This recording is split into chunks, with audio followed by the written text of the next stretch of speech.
Η γυναίκα μου μάλλον σκέφτεται ότι την απατάω, αλλά εγώ σκέφτομαι εξάγρυπνος. Τι κι αν όλες οι τρίχες της κεφαλής μου ορθώνονταν κάργα ίσα. Για να χτυπά την κεφαλή μου ο ήλιος ακριβώς, να μαυρίσω πιο δαξιρί το χουλί. Για να γίνω φόβητρος στους συγγενείς, για να χεστούν όλοι. Να μην είμαι σαν άσπρος σύνιακας πούσης γέουλας, γιατί θα χλάνε με εμένα όλοι μικροί μεγάλοι γλύκες όλοι. Γαμώ το, θα τους τσακίσω. Μόνο που τους σκέφτομαι να γυρνά μαζί μου, σπάμα νεύρα.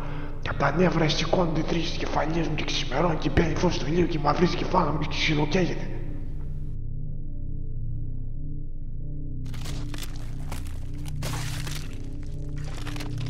Κρυμμούτσα και έχεις φαναριό.